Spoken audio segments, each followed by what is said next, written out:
buenas tardes, hermanos. Vamos a empezar lo que es el estudio de la palabra en este día. Vamos a estar leyendo, hermanos, acerca de que la presencia de Dios es lo más importante que debe existir en nuestra vida, mis hermanos. Entonces recuerde, la presencia de Dios es lo más importante. Ahora, debemos reconocer, mis hermanos, que la presencia de Dios es vital en nuestra vida. Sin Él, déjeme decirle, todo es caos, todo es oscuridad. Entonces, por eso es que necesitamos la presencia de Dios en nuestra vida. Ahora, la poderosa presencia de Dios sana, restaura, renueva, libera y transforma la vida de todo ser humano. Por eso, con anhelo y perseverancia, busquemos la presencia de Dios para la vida, bendición y también la salvación eterna. Ahora déjeme decirle, una cosa es segura, solo el Señor Jesucristo, ¿verdad? Es el camino, la verdad y la vida. Fuera de Él no hay acceso a la presencia de Dios y esta debe de ser valorada cual más grande tesoro, pues separado de Dios, recuérdelo siempre, separado de Dios nada podemos hacer. Ahora, número uno, consideremos en primer lugar el arca del pacto como símbolo de la presencia de Dios. Y es de lo que vamos a estar estudiando en esta tarde, mis hermanos. Y acuérdense que estamos hablando de la presencia de Dios en nuestra vida. Ahora, la palabra de Dios nos enseña que esta fue construida por dirección de Dios, ubicada, dice, en el lugar santísimo, ¿verdad? Del tabernáculo, y representa la presencia de Dios, e iba delante de Israel por el desierto camino, dice, a la tierra prometida. Y recuerde que estamos hablando del arca del pacto. Y también nos dice la escritura que hizo Bezalel el arca de madera de acacia y la cubrió de oro puro por dentro y por fuera, y le hizo una cornisa de oro en derredor, según lo que nos dice Éxodo capítulo 37, versículo 1 y 2. Y fue el Señor mismo quien le dijo a Moisés cómo construir, hermanos, el tabernáculo. El arca era un cofre de madera revestido de oro y contenía, recuerde, las tablas de la ley, una medida del maná y la vara de Aarón que reverdeció. Y el arca era considerada también como un símbolo de poder y victoria, pues era precisamente el símbolo de la presencia de Dios con su pueblo, según lo que nos dice Primera de Samuel en el capítulo 4, versículos 5 al 7. Y el arca del pacto, ¿verdad? En una ocasión dice que fue raptada por los filisteos, según lo que nos habla Primera de Samuel capítulo 4, versículo 10 y 11. Y dice así, a la palabra dice, pelearon pues los filisteos e Israel fue vencido y huyeron cada cual a sus tiendas y fue hecha muy grande mortandad, pues cayeron de Israel 30,000 hombres de a pie, y el arca de Dios, dice, fue tomada y muertos los dos hijos de Eli, Ofni y Finés. Cuando leemos, mis hermanos, los capítulos anteriores a este, podemos observar los motivos de esta derrota y pérdida del arca y religión e inmoralidad en el sacerdocio, el sacerdote Elías y sus dos hijos, y ausencia de un verdadero culto a Dios. El pueblo estaba alejándose de la verdadera adoración de Dios, y es donde nosotros tenemos que tener cuidado, porque lo que aquí el comentarista dice, mis hermanos, ¿verdad? Es que una de las cosas es que el pueblo se empezó a alejar de Dios. Entonces, eso puede ocurrir en cualquier cristiano que se empieza a alejar de Dios, y muchos predicadores, hermanos, han dicho, no es que Dios se aleje, sino que uno mismo es el que se aleja de la presencia de Dios. Y es muy interesante observar que según el versículo 11 fue en tiempos del sacerdote Elí, Omni y Finés, que era el arca del pacto, que fue cuando el arca del pacto fue raptada. Pues precisamente el significado de sus nombres, dice, nos permite ver varios detalles significativos, mis hermanos. Entonces, el nombre de Elí, recuerde, quiere decir elevado, ascendido. Fundamentalmente sugiere movimiento desde un lugar bajo hasta un lugar alto, ¿verdad? Ese es el nombre de Elí. Y dice que Elías halló gracia ante los ojos del Señor, fue honrado por Dios, pero con el tiempo, dice, cayó en una vida llena de rutina religiosa, alejada, dice, del verdadero culto a Dios. Y el nombre de Ofni quiere decir pugilista, quiere decir uno que pelea con los puños, es figura de aquel que conociendo la voluntad de Dios, se revela contra ella, es uno que pelea contra la voluntad de Dios y diseño, dice, del Señor. Y el nombre de Fines, hermanos, el otro hijo de Elí, quiere decir boca de serpiente, palabra de víbora. Este es símbolo o representa a aquel que presta su boca para que el enemigo hable a través de él, permite en su boca palabras llenas de veneno. Es aquella persona que utiliza el engaño y la mentira para lograr sus propios y egoístas intereses. Y la escritura nos sigue enseñando, hermanos, acerca de que la gloria del Señor se aparta del pueblo de Israel, según lo que nos habla 1 Samuel capítulo 4, del 19 al 22. Y su nuera, la mujer de Fines, que estaba encinta, cercana al alumbramiento, oyendo el rumor que el arca de Dios había sido tomada y muerto su suegro y marido, se inclinó, dice, y dio a luz, porque le sobrevinieron sus dolores de repente, y al tiempo que moría, le decían las que estaban junto a ella, no tengas temor, porque has dado a luz a un hijo, mas ella no respondió, ni se dio por entendida, y llamó al niño Icabod, diciendo, traspasada es la gloria de Israel, por haber sido tomada el arca de Dios, y por la muerte de su suegro y de su marido. Dijo pues, traspasada es la gloria de Israel, porque ha sido tomada el arca de Dios. Entonces recuerde que el arca de Dios, mis hermanos, significaba la presencia de Dios, por eso ella decía de esta manera. Ahora debemos tener en cuenta que la palabra Icabod quiere decir la gloria, ¿verdad? Ha partido, la gloria se ha apartado, o quiere decir sin gloria. Algunas veces nosotros vivimos un Icabod. Hablo de servicios religiosos, déjeme decirle, por rutina.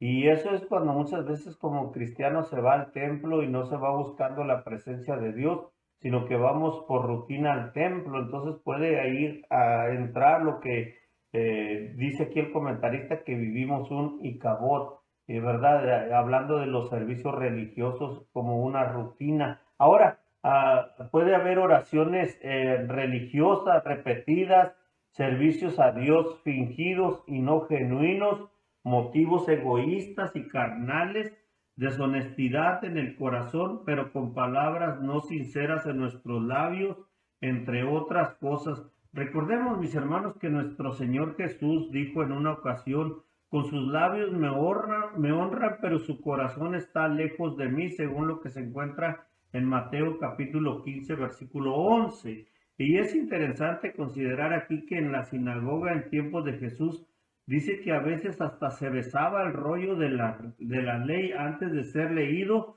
pero era un acto solamente religioso y no era sincero de corazón. Entonces recuerde que antes de ser leído muchos lo besaban, pero ¿cuántos hicieron caso a lo que la palabra decía? Ahora, número 2, consideramos ahora la actitud, déjeme decirlo, del rey David respecto a lo que es la presencia de Dios, y es muy diferente a lo que era Elí y sus hijos.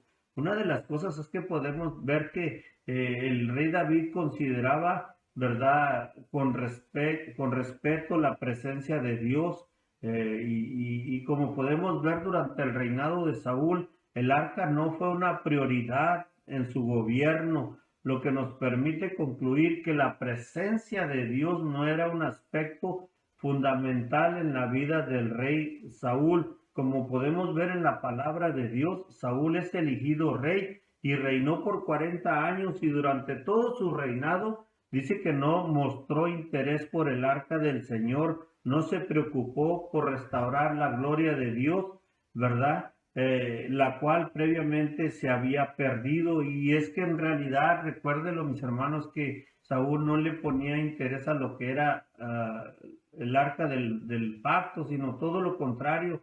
A él le interesaba solamente sus propios intereses, o vamos a decirlo de esta manera, su propia gloria. Es interesante observar que durante el reinado de Saúl hubo sacerdocio en el templo, pero no estuvo el arca de Dios. Esto no fue prioridad para Saúl. Él se preocupó por sostener su reinado y ganar el favor de la gente, no dándole mayor importancia al reinado o al favor, vamos a decirlo así, de nuestro Dios. Entonces, es por estas cosas, mis hermanos, que el rey Saúl es símbolo o figura de lo que es una religión y no una relación con Dios, porque él no buscaba una relación con Dios, sino él buscaba una religión, él buscaba algo, ¿verdad? Que hablara solamente de él y no de Dios, sus propios intereses, vamos a decirlo así. Ahora, recuerde, dijimos que era figura de la religión, de las apariencias, de la popularidad, de un gobierno sin Dios, de un gobierno sin gloria, de un gobierno construido en las capacidades del hombre, sin la bendición y favor del Señor. Por eso es interesante, déjeme decirle, yo cuando leía esto digo, es interesante que aún dentro de lo que es el gobierno se busque a Dios. Entonces recuerden, mis hermanos, que aún Dios se apartó de ellos, ¿verdad? Y por eso fue robada el arca del pacto, porque en realidad se habían alejado de Dios. Y yo creo que, mis hermanos, eso puede pasar con cualquier nación. Y esto ocurre cuando damos más valor al favor terrenal que a la amistad con Dios o la relación con Dios. El Señor honra a quienes le honran y son tenidos en poco los que lo menosprecian, ¿verdad? Entonces, por el contrario, podemos ver que David manifiesta su amor y anhelo por la presencia de Dios, según lo que nos dice Primera de Crónicas 13, 2 y 3. Y recuerde que todo lo contrario de Saúl era David. Y todo lo contrario de Elí era David, y todo lo contrario de los hijos de Elí era David, ¿verdad? Recuerde que aún es mencionado como el amigo de Dios, y dijo David todo a toda la asamblea, ¿verdad? Enviemos por nuestros hermanos, por los sacerdotes y levitas, y traigamos el arca de nuestro Dios a nosotros, porque desde el tiempo de Saúl no hemos hecho caso de ella. Y estas son palabras, mis hermanos, de David, según Primera de Crónicas, en el capítulo 13, versículo 2. Y luego, como podemos leer, el rey David manifiesta su pasión por la presencia de Dios. Tiene un profundo anhelo de ver la manifestación de la gloria divina, y es una de las cosas que cada uno de nosotros como cristianos debemos de buscar a diario, ¿verdad? La presencia de Dios, su gloria. Recuerden, mis hermanos, en una ocasión yo llegué a decir que cuando la gloria de Dios, ¿verdad? Está cerca de nosotros, está en nosotros, ¿verdad? No nos falta nada porque todo lo provee, todo lo hace. La gloria de Dios, ¿verdad? Tiene muchas cosas muchas bendiciones para nosotros, para nuestra vida. Entonces no hace falta nada cuando la presencia de Dios o la gloria de Dios está, ¿verdad? Cerca de nosotros. Ahora déjeme decirle, Saúl le dio la espalda al Señor y vemos los tristes resultados. Recuerda, siempre busca primeramente el reino de Dios y lo demás, recuerde lo que dice la Biblia, será añadido. Y era todo lo contrario a lo que Saúl hacía, y era, ¿verdad?, lo que el rey David buscaba, la presencia de Dios. El rey David pone en evidencia un corazón sincero, humilde, desea agradar a Dios. Fue un hombre que amó la presencia de Dios y la comunión con el Espíritu Santo. Por eso dijo, no me eches de tu presencia y no quites de mí tu Santo Espíritu, según lo que vemos nosotros en el Salmo 51, mis hermanos. Y me encanta esto porque hay dos palabras claves en esto, ¿verdad? Dice, desea agradar a Dios. Fue un hombre que amó la presencia de Dios. Entonces, yo creo que debemos de amar la presencia de Dios, buscar la presencia de Dios, buscar, como dice aquí, la comunión con el Espíritu Santo, ¿verdad? Entonces, es una de las cosas que la Biblia nos recomienda y David lo entendía de esa manera, por eso él llegó a decir esto: no me eches de tu presencia y no quites de mí tu Santo Espíritu, o tu, ¿verdad? Según lo que dice el Salmo 51. Y en cuanto a esto, mis hermanos, a lo que David se refiere, hay tres aspectos esenciales para traer la presencia de Dios. Y no me malentiendan, no estoy diciendo, ¿verdad?, traer la presencia de Dios. No, recuerde que Dios está en todas partes, pero me estoy refiriendo a la manifestación de la presencia de Dios en nuestro alrededor, cómo el poder de Dios se puede manifestar en nuestra vida, en nuestras necesidades, en nuestros problemas. Y por qué no decirlo también cuando damos alabanza a nuestro Dios, su poder se manifiesta también en nuestra vida. Entonces hay aspectos esenciales traer la presencia de Dios. Y déjeme decirle, y una de ellas, ¿verdad? Hay tres puntos aquí muy importantes que este comentarista dice o escribió. Una de ellas es la santificación. Y nos dice la escritura en Primera de Corintios 15, versículo 11 y 12: y llamó David a los sacerdotes Sadoc y Abiatar, y les dijo: vosotros que sois los principales padres de la familia de los levitas, santificaos, vosotros y vuestros hermanos, y pasad del arca de Jehová, Dios de Israel, al lugar que le he preparado. Y estas son palabras de David, recuérdalo en Primera de Crónicas 15. Y por supuesto, es importante preguntarse aquí, ¿qué es santificarse? El término hebreo traduce también consagrarse, dedicarse, purificarse, y es el acto o estado por el cual personas o cosas se apartan para el culto de Dios, se consagran o se hacen sagradas para el culto a nuestro Dios. Debemos tener presente que hoy día, como cristianos, somos sacerdotes para nuestro Dios, es decir, que estamos llamados, que este llamado es también para cada uno de nosotros. Entonces recuerde, el inciso A es, en primer lugar, es la santificación delante de Dios. Y déjeme decirle, cuando una persona es apartada, es santificada, como dice aquí, ¿verdad?, es consagrada a Dios, y se purifica para Dios, vamos a decirlo así, ¿verdad? ¿Sabe una cosa? Suceden cosas maravillosas en nuestra vida. Entonces no hay nada que estorbe, no hay nada que interrumpa. Entonces por eso pasan muchas cosas en nuestra vida, cosas maravillosas, porque la presencia de Dios está bien con nosotros, o nosotros estamos bien con Dios, y existe esa comunión que debe de haber entre Padre e Hijo, Hijo y Padre. Entonces recuerden, mis hermanos, el primer aspecto es la santificación del cristiano, y debemos seguir el diseño y modelo de Dios. Como punto número 2, debemos seguir el diseño y modelo de Dios. Y déjeme decirle, nos enseña la palabra de Dios en Primera de Crónicas capítulo 15, versículo 13 y 15. Pues por no haberlo hecho así vosotros la primera vez, Jehová vuestro Dios nos quebrantó, por cuanto no le buscamos según sus ordenanzas, y los hijos de los levitas trajeron el arca de Dios puesta sobre sus hombros en las barras, como lo había mandado Moisés, conforme a la palabra de Jehová. Es muy importante ver que el rey David reconoce que la primera vez lo habían hecho mal, aunque los motivos eran buenos, no se hizo a la manera de Dios. Recordemos que muere Usa. No es suficiente con tener buenas intenciones, es fundamental hacerlo, dice el comentarista, como Dios dice. El diseño de Dios es perfecto y debe de ser respetado, ¿verdad? Y como punto número 3 o inciso C, debe haber sincero amor por Dios. Entonces recuerden, mis hermanos, el punto número 2 es que debemos de seguir el diseño y el modelo de Dios, tal y como Dios lo dice, así lo debemos de seguir. Y el inciso C o 3, debe haber un sincero amor para Dios. Y déjeme decirle por qué.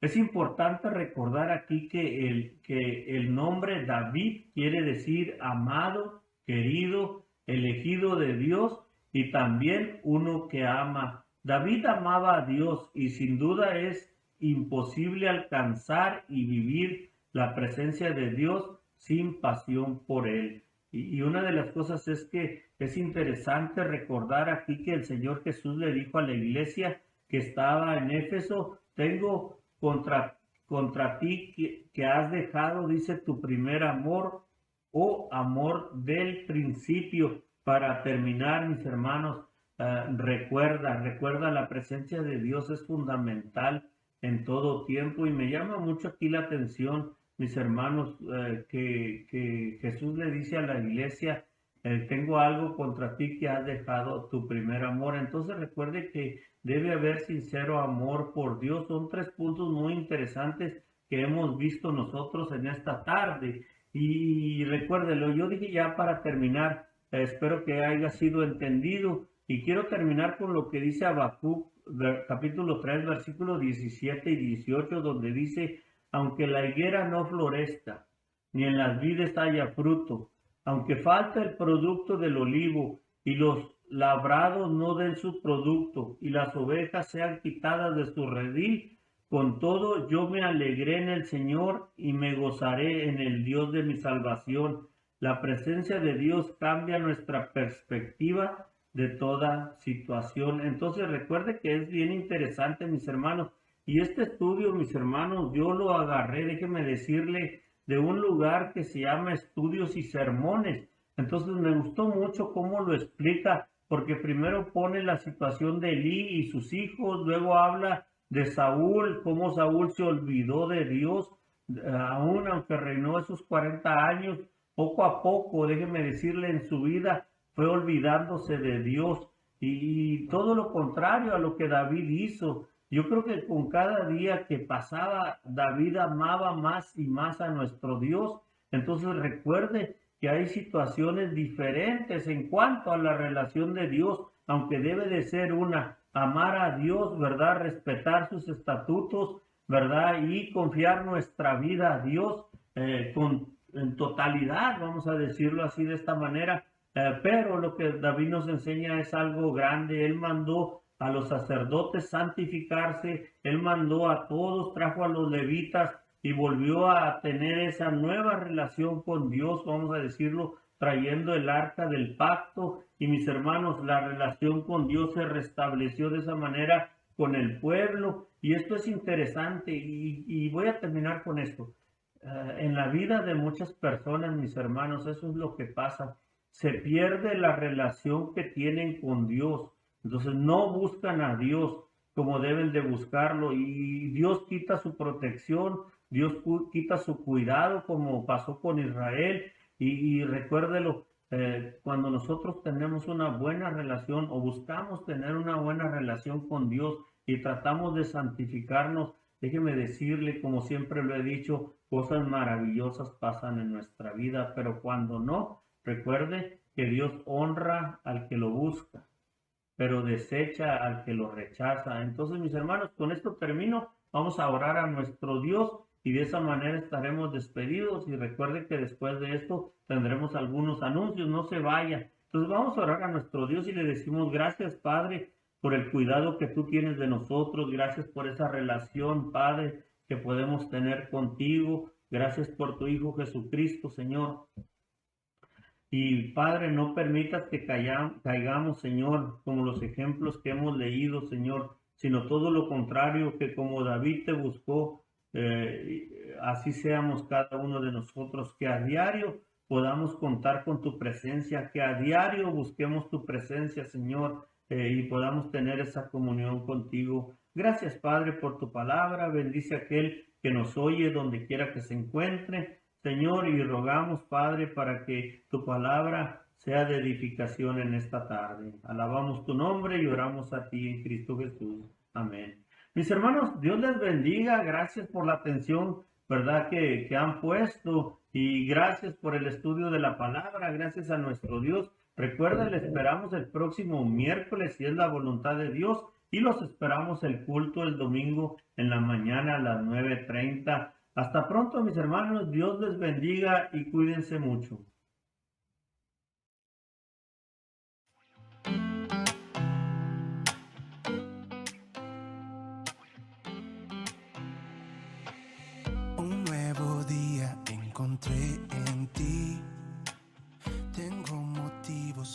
para ser feliz, pues mi pasado se quedó atrás.